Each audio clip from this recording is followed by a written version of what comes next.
tingnan nyo guys ang ating isang video na pasilip sa inyo guys. O yan. Ito ang tinatawag na lubid na hydraulic.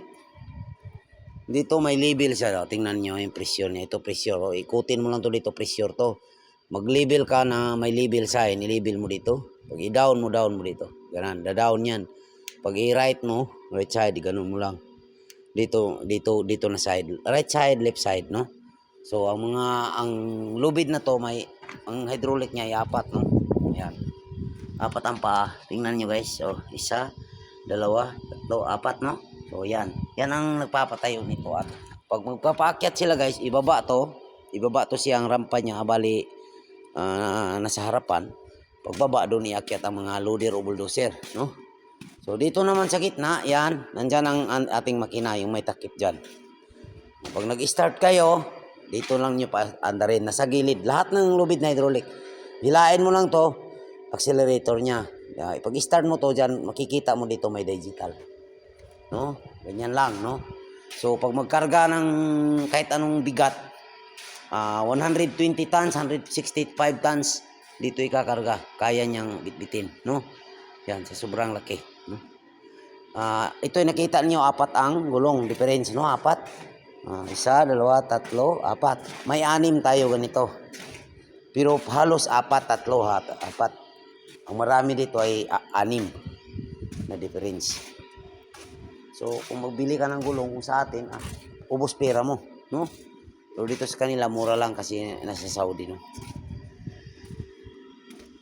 Ikot na naman tayo. Dito na naman tayo guys sa kabila, no? Loader natin.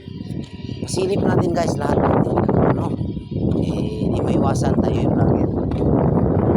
Hindi lang content creator vlogger yan. Silipin nyo guys, 966 sa Terpilar. Ito na naman. Silip natin sa inyo. Kunti na lang ang kulang guys. Pandarin natin sa saglit. Ilagay natin yung propeller na clamp dyan. At hugasan natin. Okay na. Ito ang trouble dito guys ay transmission. Pinaklas na yung transmission. Okay na. Pangalawang trouble, ayaw magangat ang bucket, no? Nung nakabit na ayaw na umangat. So, pangatlong problema, yung steering. Yan, steering box. Nasa dito. Steering box yan. Yan, steering box. Ang problema nito guys, i-on mo pa lang ang steering, yung susi, o ilagay mo ang battery, kusa na siyang mag-turn right pagkatawag. Tapos sa turn right, babalik sa left. Walang driver, hindi nakaandar, no? Ito ang trouble na nadaanan natin, no? So, yan. Yan steering niya. Ang hose niyan, 4 lang. Pero pagka may problema guys, nagulat ka na lang kahit tama pagkalagay mo. So, bigla na lang siyang umikot na hindi pinaandar ang makina. Pag on mo pa lang sa susi, umikot na. So, naranasan na rin natin sa kabilang company, no? Hindi lang sa itong company na to. Naranasan na natin. So, simple lang. Ditso lang natin na ikutan. Yan ang makina niya guys, no? 6 cylinder lang, 3306, no? Yan. Yan ang ating company, NTNT. Nasa tikuha ng diesel, no? Tingnan niyo yung workshop natin. Yan ang workshop natin guys. So, yan. Mayroon sa welding workshop, ang tindahan workshop, automotive, at saka electrical nagsama, at saka mechanical. Ang katabi naman doon ay sa vulcanizing, tireman, no? Yan. Yan lang. Doon banda tireman, malaki ang space ng tireman. So, yan. Kapareho lang sa amin, no? So, medyo mahaba ng ating video, guys. Ano na natin? Baba na natin ang ating video.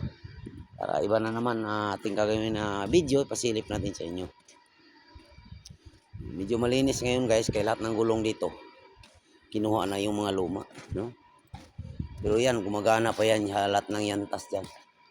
Gumagana yan, no? File. Medyo malaki-laki din ang company na to. Yan.